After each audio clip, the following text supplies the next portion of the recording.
and welcome to the Travel Show. Tonight we celebrate Bastille Day a few days early by devoting the whole programme to Paris.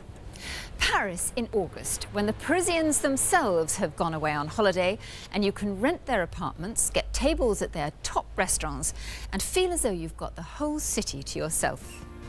Arthur Smith discovers that behind every Parisian landmark lies a cool and secret garden. The actress Estelle Skornick, known to us as Nicole, gives Papa the slip to take us to her favourite summer lunch spot. And regular reporter Simon Calder hits the rails in search of the best days out of the city. Paris has always been celebrated for its formal parks, but it's never really been considered a green city. In the last few years, the city has made up for this with a gardening frenzy. Everything from old railway lines to derelict industrial sites has been given a grass makeover. The result, as Arthur Smith discovered, was a healthy crop of gardens where you can seek respite from the summer sun.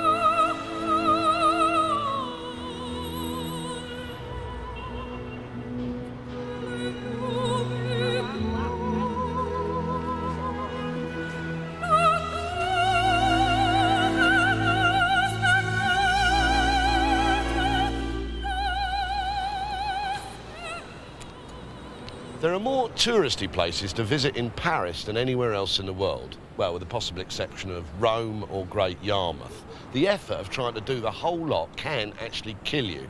But one way of coping is to try a gentler, greener approach, because behind every great monument lies a good park. Or in front of it, or the left, or, side, somewhere, anyway. First stop on the metro is Parc André Citroën.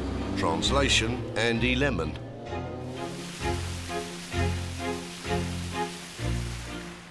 Ah yes, I remember when all this was chimneys.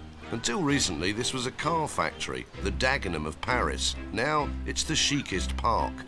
Journalist Natasha Edwards is a dedicated follower of Flora fashion. I've not seen a park like this. It seems like a kind of designer park. Yes, I suppose it is in a way. It's a sort of return to the French formal gardens like they had in the 17th century, but with a contemporary twist. It seems very intellectual, very French, but at the same time I think it's fun. It's divided into different sections. This bit's known as the wilderness. It's got all this bamboo. And you're actually allowed to sit on the grass here. Yeah, this bit, it's very rare. The Parisians not really fond of that normally, are they? You can even drive a car here if you're under 5. Actually, Monsieur Lemon used to build his 2 CVs here, the dream machine of the Polytechnic lecturer. Today it's a maze of greenhouses, waterfalls and themed gardens. No tourists here, it's all Parisians. Well, sauf moi.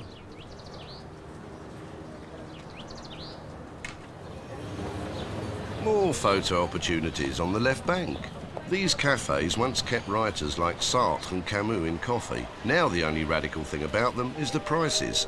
A Café Crème, which in English is a café au lait, is at 20 francs, 4 times the cost of the entry to the gardens of the Rodin Museum.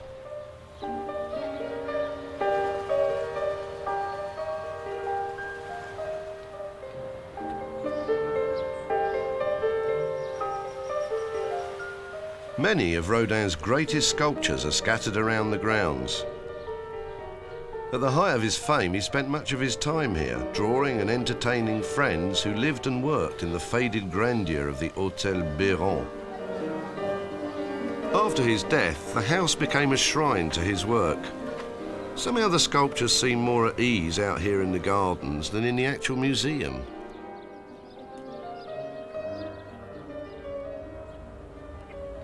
What is the thinker thinking? Maybe, why am I green? Where are my clothes? But more plausibly, why did Southgate take the 6th penalty?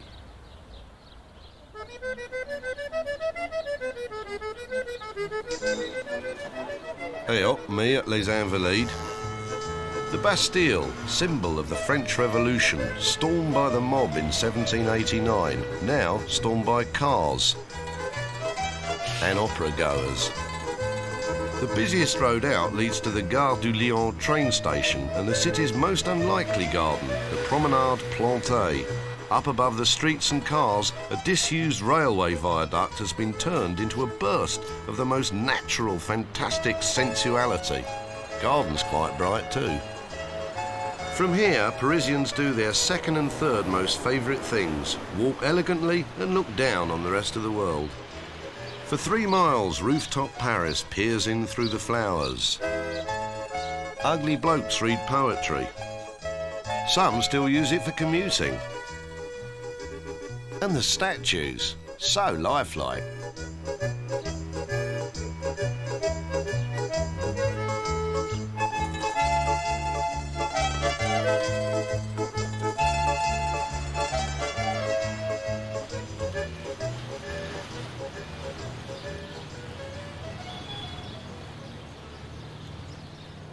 Back up the River Seine and oh, director's despair. Scaffolding. Still, the artists on the river will make everything look beautiful for you. The new Disney version of The Hunchback of Notre Dame opens in Britain soon. Apparently, they've transformed the hideously ugly Quasimodo into a cuddly, lovable cartoon character. Now, I'm hoping this chap's going to do the same for me. I later donated this fine work to the National Portrait Gallery. I await their reply.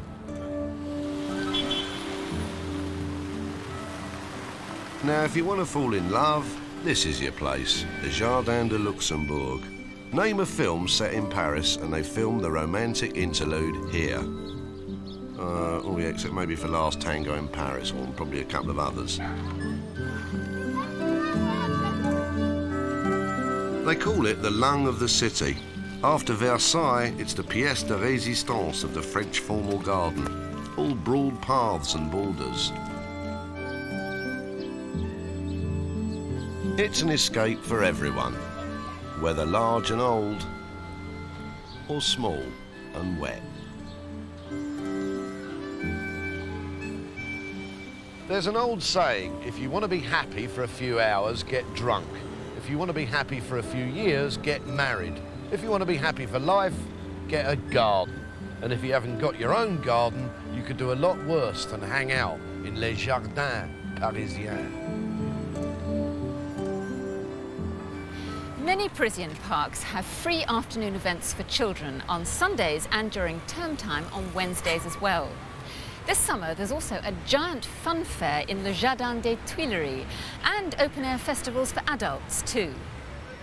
The outdoor Quartier d'été festival, classical music, circus and theatre under the stars, will be held at the Jardin de Luxembourg, the Jardin des Tuileries, the Sorbonne and the Palais Royal. That runs until the 15th of August. Many parks host free classical concerts. There's one every afternoon in the Jardin du Luxembourg, and on the 8th of August, the Petit Château de Bagatelle has a Beethoven spectacular. Many museums also have free concerts. For film buffs who love the great outdoors, the Cinema en Plein Air season runs from now until August the 14th at the Parc de la Villette. Classics including Dr. Jekyll and Mr. Hyde and Au Bout du Souffle are top of the billings, and deck chairs are provided. However tempting these parks and gardens may look for a picnic, very few of them actually allow you to set up camp. So instead, why not take advantage of the prix-fixe lunch menus at some of the best restaurants in Paris?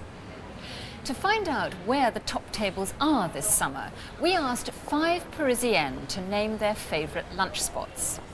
We start at the Café Marly at the Louvre. From there we head out to La Gare de Lyon and the Station Restaurant, then on to Les Ambassadeurs on La Place de la Concorde and the newly trendy area of Monilmontant. Final stop, Joinville-le-Pont. We begin with a recommendation from Estelle Skornik, the actress better known as Nicole in a certain car ad.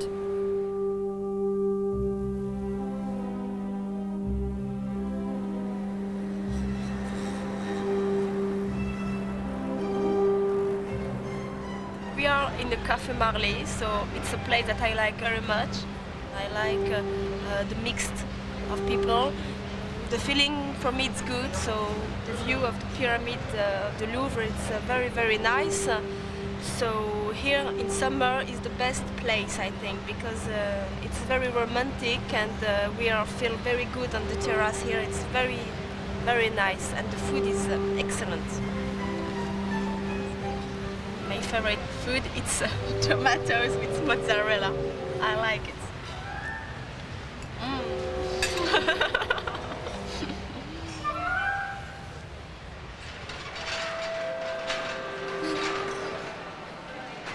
My name is Hélène Verret and I work as a journalist in Paris. I have several favorite restaurants, but shall I say that one of my very favorite one is where we are now. The first time I came to the Train Bleu, my husband invited me to the Gare de Lyon for my first wedding anniversary. So when he said, Hélène, I would like to take you to the Gare de Lyon, I thought, oh no, for the first anniversary of my wedding, why to go to a station? So can you imagine, when I stepped into a dream like that, I couldn't believe it. And there you find yourself in a kind of museum. Belle époque, beautiful period. People were hoping for the best days to come. And here, for example, in this beautiful restaurant, this is a reflection of that period. And what a place to relax or to do business. We are inspired here.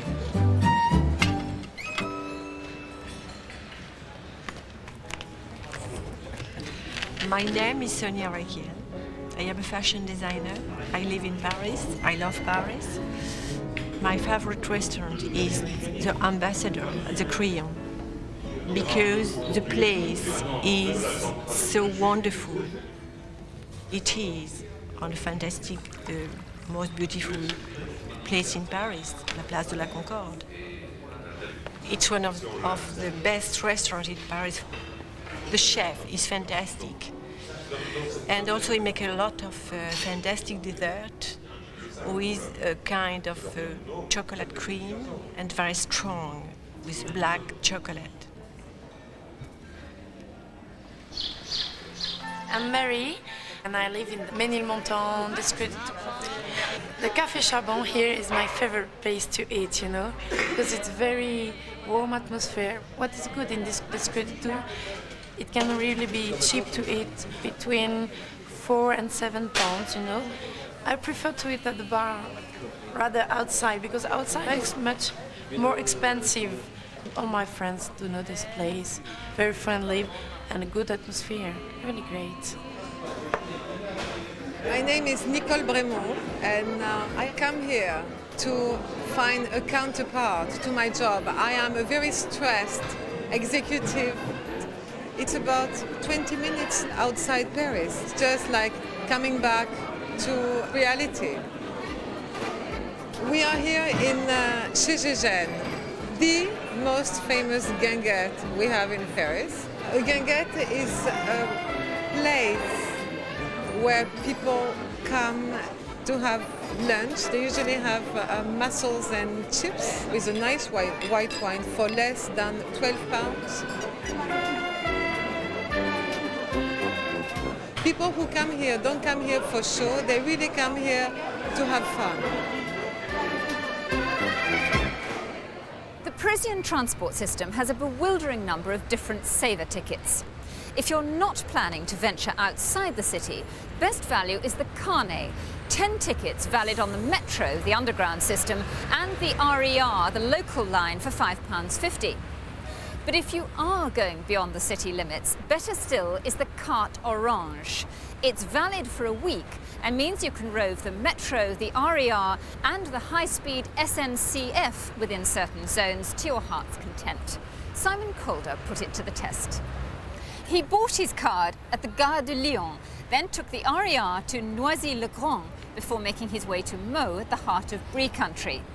Next day, he took the SNCF straight to Fontainebleau, once a royal retreat and now a popular Parisian weekend haunt.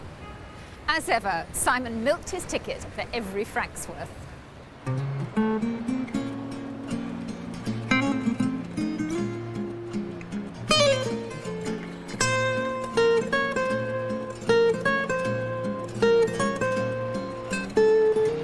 Friday afternoon in the height of summer, the Gare de Lyon's at its busiest. As thousands of tourists flood in for the weekend, any Parisian who can is heading out of town, beyond the Boulevard Périphérique, to the French equivalent of the Greenbelt. The smart Parisian gets a smart card allowing unlimited travel. But before you catch the train, catch a snap for your photo card. Then pay 170 francs, about £22, for a carte orange, valid up to 40 miles from Paris. This is the line that Disney built, the RER, which runs from the heart of Paris to the Magic Kingdom. But like a lot of Parisians, I'm getting off halfway.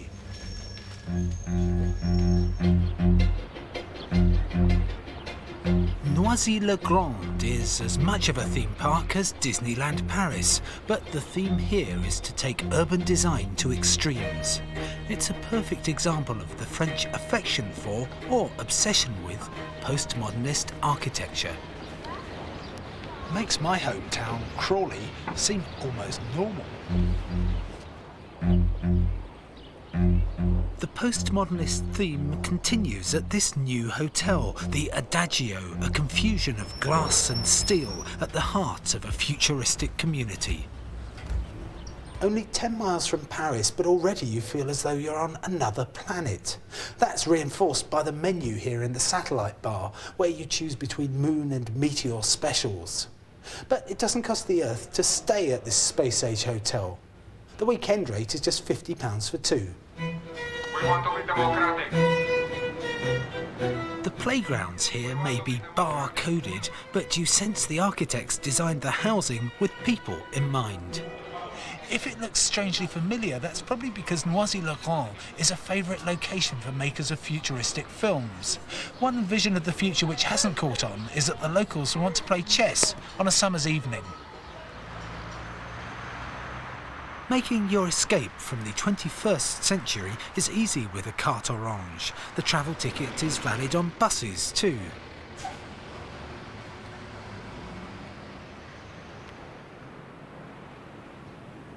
Continue east from Paris and you discover Meaux, a fine old market town within cork-popping distance of the Champagne region. It grew up around a kink in the River Marne, its narrow streets meandering in the shadow of a powerful cathedral. The forbidding Gothic exterior conceals a gracious airiness within. The Cathedral of Saint-Étienne isn't quite such a grand confection as Notre-Dame along the road in Paris. And that's what appeals to me. Without all the suffocating trimmings and crowds, you can really appreciate the lightness and space created by the medieval architects.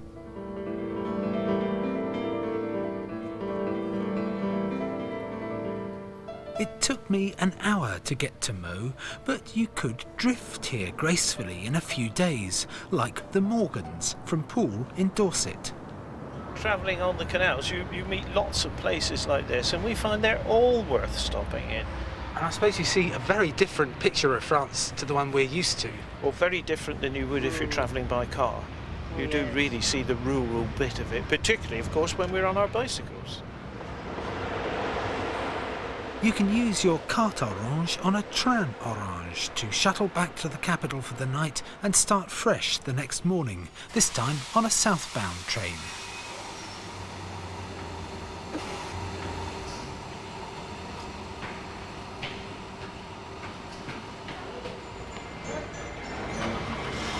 The French monarchy was originally dragged here by the promise of wild horses and foxes and deer. These days it's preposterously well-to-do and outside the Parisian commuter belt. Most commuters simply can't afford to live in a place fit for a king, indeed an entire dynasty. This isn't a housing estate, it's a single house. Welcome to Fontainebleau, a country cottage with attitude.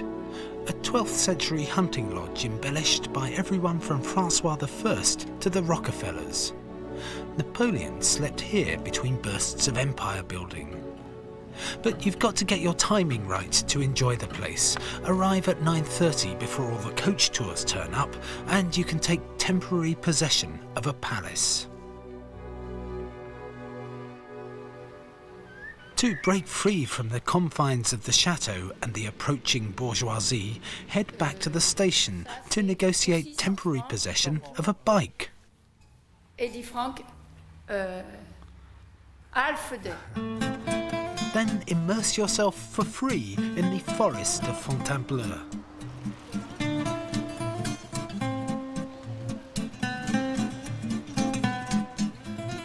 And spread your picnic on one of the gigantic boulders strewn casually amongst the trees. The produce is strictly local, but most of the people you meet are Parisian.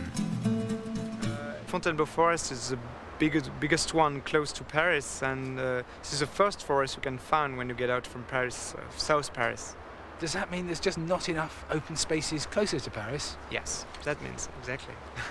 And this old forest, it's very ancient, I believe, and it also is the reason why Fontainebleau exists. I do think so. It's because the king liked very much to come here for hunting, for example.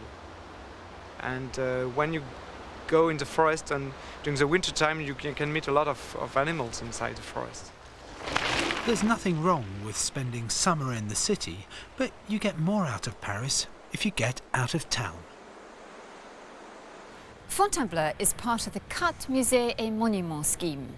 The card costs £18 for 3 days and gets you into all the main museums and permanent exhibitions in and around Paris. The card covers many places within a day trip of Paris, including Versailles, where entrance otherwise costs £6 for an adult, Chantilly, normally £5 for an adult, and of course Fontainebleau, where adult entrance is £4 without a card. Fontainebleau and Chantilly shut on Tuesdays, Versailles on Mondays.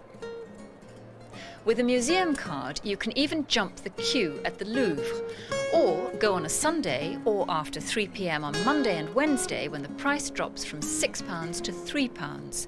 You can get in for free on the first Sunday of every month. Finding a room in Paris benefits hugely from a little research. The Paris Hoteliers Association publishes a guide.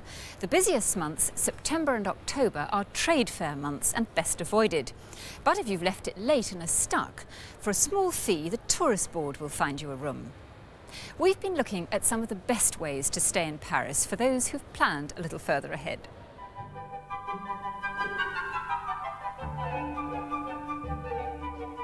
We like to make home holidays exchange. Because it's a different way to travel. We have a flat with 3 rooms and dining room and a kitchen, well, with all applies, you know. When people are coming, they can use our piano too and all the toys of our children.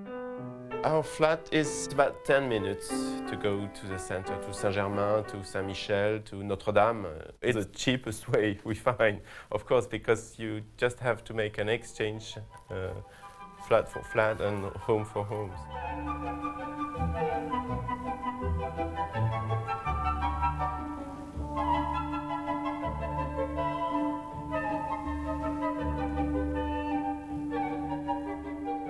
We got the idea from renting the apartments from Erica's parents, who were used to go in a 4-star hotel in Paris. But they were a little bit disappointed because they had to pay expensive prices.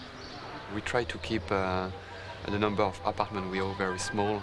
If we had more apartments, it would be very difficult to take care of everybody like we do right now. We take care of people by being there if they need us to make a reservation for theater, restaurants. It was another way just to come in Paris and just to enjoy life like Parisian people.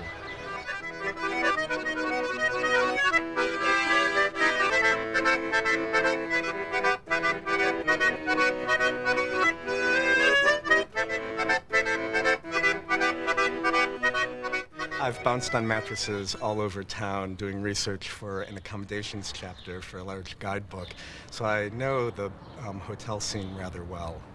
I think that some of the best finds in Paris can be found right in the heart of town. One of my favorites is the Hotel Esmeralda. It's a budget hotel, but dripping with charm. if you're counting your francs and you happen to be under the age of 30, there are some fabulous youth hostels in the Marais. The youth hostels are in 17th century mansions, and they're remarkably beautiful, well-maintained, clean, and surprisingly tasteful for budget hotels.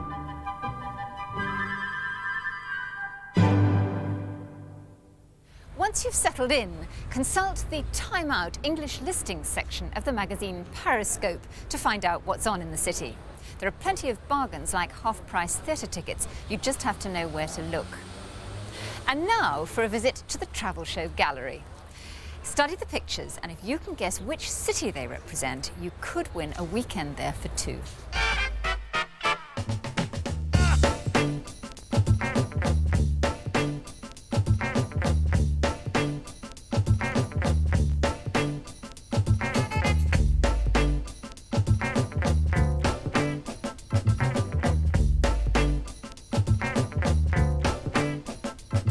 Our last winner was Mr. Frank Glover-Smith from East Sussex, who won a trip to Brussels after correctly identifying the city 2 weeks ago.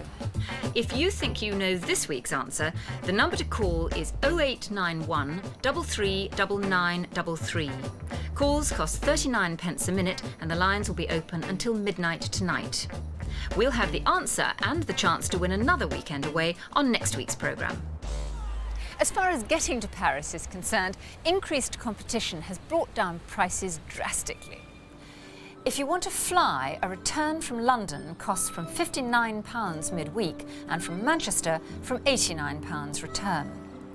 Take the train, and a return from Waterloo to Paris-Nord costs from £79, and there's a midweek price of £69 from Manchester. London to Paris takes 3 hours, and you step off the train in the centre of the city. The ferry from Dover to Calais costs from £45 return for a car and up to 5 people. For our indispensable guide to eating, sleeping and spending the summer in Paris, please send a large self-addressed envelope with a first-class stamp to Travel Show Essential Guide to Paris, P.O. Box 191, Stockport, SK2 6PN. Enclose a cheque or postal order for £1 made payable to the BBC. If you want to go next month, check CFAX page 616 for the best deals around this summer. Next week, hotels around the world which have a special place in people's hearts. And veteran travellers Eric and Vanda Newby take us to their favourite hotel in their favourite city, Istanbul. See you then. Bye-bye.